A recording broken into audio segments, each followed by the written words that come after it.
Audio Bible சங்கீதம் 14.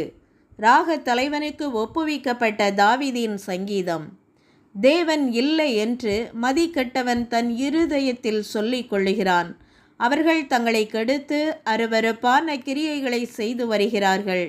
நன்மை செய்கிறவன் ஒருவனும் இல்லை. தேவனை தேடுகிற உணர்வுள்ளவன் உண்டோ என்று பார்க்க கர்த்தர் பரலோகத்தில் இருந்து மனுபுத்திரரை கண்ணோக்கினார். எல்லாரும் அழிவிலகி ஏகமாய் கெட்டு போனார்கள்.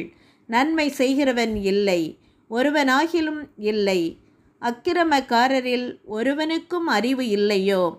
அப்பத்தை பட்சிக்கிறது போல என் ஜனத்தை பட்சிக்கிறார்களே. அவர்கள் கர்த்தரை தொழுது கொள்கிறது இல்லை.